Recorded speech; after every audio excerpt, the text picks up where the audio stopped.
जय हिंद साथियों, स्वागत है आप सभी का आपके अपने परिवार मैथ्स गुरु मनीष में।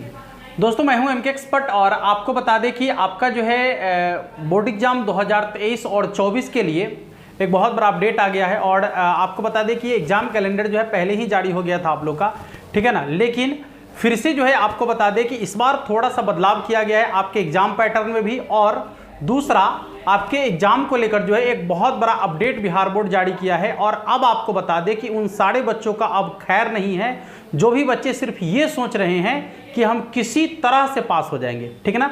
मतलब अभी तक जो सोए हुए हैं, जिनको लग रहा है कि अच्छा चलो 2 महीना बचेगा तो पढ़ लेंगे, 3 महीना बचेगा तो पढ़ लेंगे, उन सारे बच्चों के लिए जो है ये वीडियो आगाह करने के लिए लेकर आए हैं। वीडियो में अंत तक जरूर बने रहिएगा, आपको जो है पूरी जानकारी दी जाएगी इस वीडियो में कि आपके लिए क्या क्या बदलाव किया गया है, आपको क्या करना चाहिए और अभी से किस तरीके से पढ़ना चाहिए, ये पूरी जानकारी आपको इस वीडियो में दिया जाएगा। आपको बता दें कि यहाँ पर जो है मैट्रिक एंड इंटर एग्जाम 2024 आ गया, एग्जाम परीक्षा का डेट। अच्छा, एग्जाम का जो डेट आया है वो कौन सा डेट है, ठीक है ना, और कौन सा परीक्षा का डेट है और उसका पैटर्न क्या है, ये टोटल जानकारी जो है आपको इस वीडियो में देने वाले हैं हम, ठीक है। आराम से समझने का प्रयास कीजिएगा। सबसे पहले तो आपको बता दें कि इस बार जो है बिहार बोर्ड का जो एग्जाम आपका होने वाला है, मैट्रिक का और इंटर का दोनों एग्जाम मिलाकर जो है कुल मिलाकर इस बार 32 लाख विद्यार्थी जो है एग्जाम दे रहे हैं, ठीक है ना।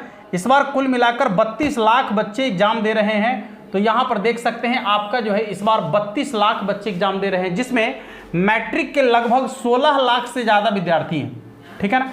सिर्फ मैट्रिक का यदि देखा जाए तो मैट्रिक में जो है 16 लाख से ज्यादा विद्यार्थी एग्जाम दे रहे हैं, और इंटर में यदि देखा जाए तो 15 लाख से ज्यादा बच्चे जो है एग्जाम दे रहे हैं इंटर में।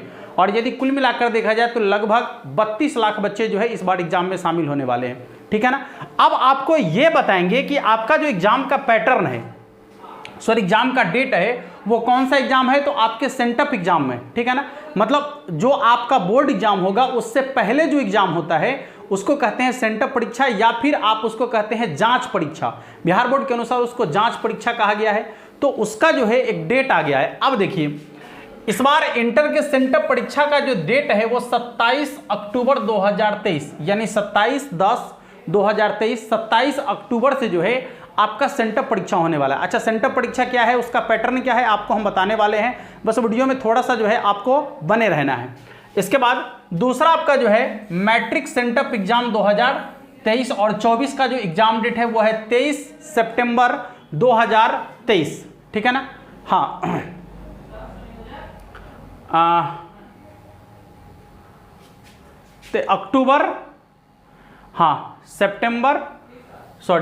अक्टूबर तो आपका हो जाएगा। यहां देखिएगा, जो इंटर के सेंटअप एग्जाम का डेट है वो आपका है 27/10/2023, यानी 27 अक्टूबर 2023 से जो इंटर का सेंटअप एग्जाम होगा वो होगा। और फिर मैट्रिक का जो सेंटअप एग्जाम है वो आपका होगा 23/11/2023, यानी कि 23 नवंबर 2023 से, ठीक है ना। चलिए आगे बढ़ते हैं। अब आपको बताते हैं कि ये सेंटअप परीक्षा क्या है। ध्यान से देखिएगा, ये सेंटअप परीक्षा क्या है। जैसे आपका जो बोर्ड एग्जाम होने वाला है, चाहे आपका बोर्ड एग्जाम फरवरी में हो सकता है या फिर मार्च में हो सकता है। जो इंटर वाले बच्चे हैं उनका एग्जाम फरवरी में हो सकता है, और जो मैट्रिक वाले बच्चे हैं उनका एग्जाम मार्च में हो सकता है। तो फरवरी में जो है आपका फाइनल एग्जाम होगा, और उससे पहले बिहार बोर्ड के द्वारा जो है आपकी जांच परीक्षा ली जाएगी, ठीक है ना। जो परीक्षा आपके स्कूल में होगी, और आपके स्कूल में जो परीक्षा होगी वो परीक्षा जब आप पास आउट होते हैं तब जाकर आपको जो है बोर्ड परीक्षा में, फाइनल बोर्ड परीक्षा में आपको शामिल होने दिया जाता है, ठीक है ना। तो आपको जो है इस परीक्षा के लिए पहले से तैयारी करने की जरूरत है, और अब से तैयारी करने की जरूरत है। जब आप अब से तैयारी करना शुरू करेंगे तो आपका जो है अभी 2-3 महीना आपका बच गया है। अब 2-3 महीना में आप तैयारी करके जो है आप सेंटअप एग्जाम को देंगे, और जब सेंटअप एग्जाम को आप देते हैं तो उससे जो है आप ये अनुमान लगा सकते हैं कि आपकी तैयारी कितनी है, आपने कितना तैयारी किया है, और कौन कौन से सब्जेक्ट के लिए, और आपको कौन कौन से जो टॉपिक है जिसको और बेहतर तरीके से तैयार होने की जरूरत है। दूसरी बड़ी बात कि आपका जो सेंटअप एग्जाम है वो सेंटअप एग्जाम मतलब जो है टोटल का टोटल बोर्ड एग्जाम के टाइप का होता है, ठीक ना।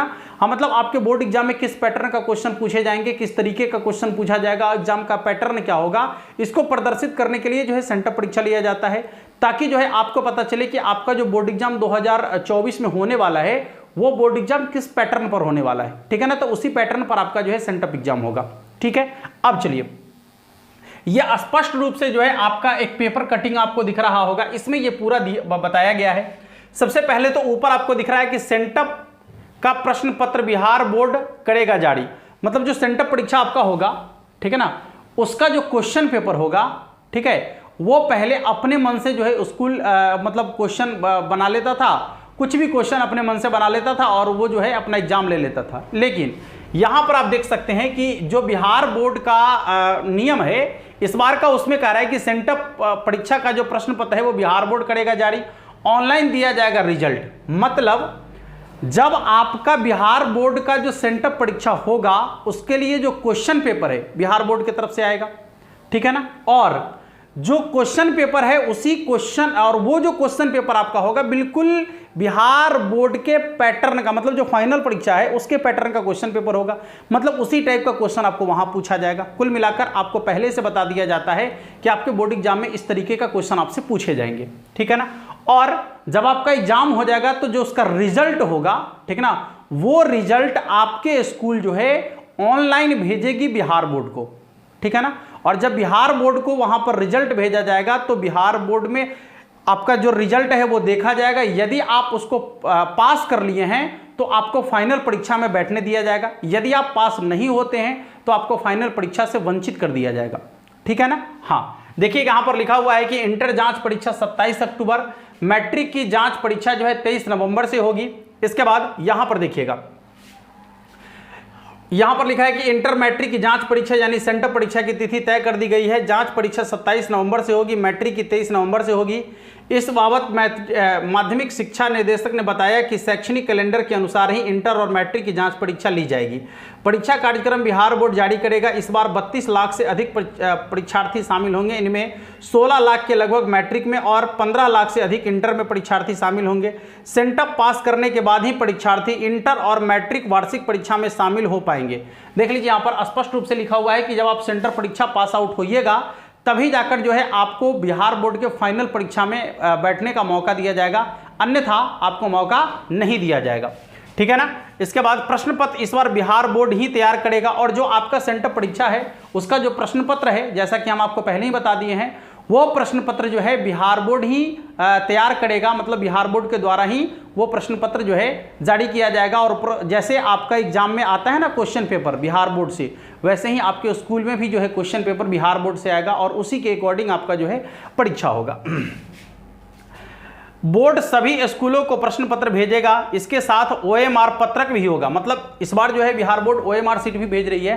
पहले क्या होता था कि आपके स्कूल में ना एक पेज दे दिया जाता था, कहता था कि इसी में ABCD लिख लीजिए, आप question number A question number B का आंसर इसी में ABCD करके लिख दीजिए। ऐसा नहीं होगा, इस बार OMR सीट बिहार बोर्ड की तरफ से आएगा आपके स्कूल में और आपको OMR सीट पर जो है ऑब्जेक्टिव क्वेश्चन का जो आपका ऑब्जेक्टिव क्वेश्चन होगा उसका आंसर आपको OMR सीट पर देना है, ठीक है ना। हाँ, पत्रक भी होंगे। पहले स्कूल अपने स्तर पर जांच परीक्षा लेता था और रिजल्ट बोर्ड को भेजता था। पहले जो है स्कूल अपने स्तर से जांच परीक्षा करता था और उसके बाद जो है रिजल्ट बोर्ड को भेजता था, लेकिन इस बार ऐसा नहीं है, ठीक है ना। चलिए आगे देखते हैं। तो अब आपको यहां से क्लियर हो गया होगा, ठीक है ना, अब आपको जो है यहां से क्लियर हो गया होगा कि आपका जो बोर्ड एग्जाम है, ठीक ना, वो बोर्ड एग्जाम से पहले आपको एक ऐसा एग्जाम देना है, ठीक है ना, जिसको पास करने के बाद ही आप बोर्ड एग्जाम में जा सकते हैं, ठीक है। तो उसकी तैयारी आपको अभी से शुरू करनी है। और अब हम आपको बता दें कि ज़्यादा देर मत कीजिए, एग्जाम की तैयारी आप शुरू कर लीजिए। और अब जो है बाकी के बचे दिनों को यदि आप बेहतर तरीके से यूज नहीं कर पाते हैं तो निश्चित रूप से जो है आप धोखा खा सकते हैं, ठीक है ना। इसलिए बचे हुए दिनों में आप अपनी पूरी ताकत को झोंक कर जो है एग्जाम की तैयारी करें। और मतलब जो आपका तैयारी करने का जो तरीका है, जो आपने पहले से कुछ सोच रखा है, ठीक है ना, बस उसको थोड़ा सा जो है ना थोड़ा सा चेंज कर लीजिए, मतलब उसको एकदम सिस्टम से ढाल लीजिए, ठीक है। थोड़ा सा टाइम ड्यूरेशन बढ़ा लीजिए, थोड़ा सा रूटीन सेट कर लीजिए, ठीक है ना। हाँ, आप अपने हिसाब से उसको सेट कीजिए। जैसे मान लीजिए कि आप रात में देर तक जगने वाले हैं, जैसे बहुत सारे लोगों को होता है ना कि देर रात तक जगता है वो, तो आप रात वाला रूटीन बना लीजिए पढ़ने का। बहुत को है कि नहीं रात में जल्दी सो जाता है, तो भाई सो जाओ रात में जल्दी, क्या दिक्कत है, सुबह उठ जाइए जल्दी से। जब रात में जो जल्दी सोएगा सुबह जल्दी उठेगा, तो फिर सुबह का रूटीन आप बना लीजिए। या आपको दिन में सोने का यदि आदत नहीं है कि हम दिन में जगते हैं पूरे दिन भर, तो आप दिन भर पढ़ने का रूटीन बना लीजिए। ठीक है, यदि आपको लगता है कि नहीं हम दिन में आराम से सो सकते हैं, रात भर आराम से जग सकते हैं, तो दिन भर आराम से सोइए, रात में आराम से पूरे रात जग जाइए, पूरे रात का रूटीन बना लीजिए, पढ़ लीजिए, बात खत्म है। ठीक है, तो आप अपने हिसाब से रूटीन सेट कीजिए, किसी के कहने पर नहीं कि कोई कह देगा कि ना सुबह 4 बजे उठिए और आपको आदत है सुबह 8 बजे उठने का, आप जबरदस्ती उठे झपिया रहे हैं, तो थोड़ी ना पढ़ाई हो पाएगा, कभी नहीं हो पाएगा। इसलिए जो है जैसी आपकी हैबिट है, जिस तरीके का आपने अपने शरीर को जिस तरीके से ढाल रखा है, आप उसी के अकॉर्डिंग रूटीन बना लीजिए, आप सफल हो जाइएगा। जबरदस्ती करने का प्रयास कीजिएगा, कभी सफल नहीं होइएगा, ये बात तय है। आपका जो शरीर जिस कंडीशन में आपको अलाउ कर रहा है, आप उसी कंडीशन में पढ़ने का प्रयास करें और बेहतर तरीके से आप पढ़ पाएंगे। ठीक है ना? हाँ, तो निश्चित रूप से आपको ये पूरा समझ में आ गया होगा कि क्या क्या होने वाला है। ठीक ना, किस तरीके से आपका एग्जाम होगा। बस आपके एग्जाम से 2-3 महीना पहले ये आपको आगाह कर दिया गया है, आपको बता दिया गया है, ताकि आप उस समय ये ना कहें कि ये पहले से नहीं बताया गया है। ठीक है ना, तो इसलिए पहले से आपको बता दिया गया है, आपको आज से ही तैयारी में लग जाना है और हर रोज आपको पढ़ना है, हर रोज पढ़ना है, प्रत्येक सब्जेक्ट को हर रोज पढ़ना है। ठीक है ना, ऐसा नहीं कि एक दिन पूरे फिजिक्स पढ़ रहे हैं, एक दिन पूरे केमिस्ट्री पढ़ रहे हैं, एक दिन पूरे मैथमेटिक्स पढ़ रहे हैं, फिर एक दिन पूरे बायो पढ़ रहे हैं, फिर एक दिन पूरे इंग्लिश पढ़ रहे हैं। ऐसा कौन सा पढ़ने का तरीका है? आप डेली पढ़िए, हर सब्जेक्ट को डेली पढ़िए। 1 घंटे ही पढ़िए, कोई फर्क नहीं पड़ता है, आधा घंटा ही पढ़िए, कोई फर्क नहीं पड़ता है, लेकिन डेली पढ़िए आप उसको। ठीक है, मिलते हैं फिर नेक्स्ट क्लास में आपसे, और तब तक के लिए जय हिंद।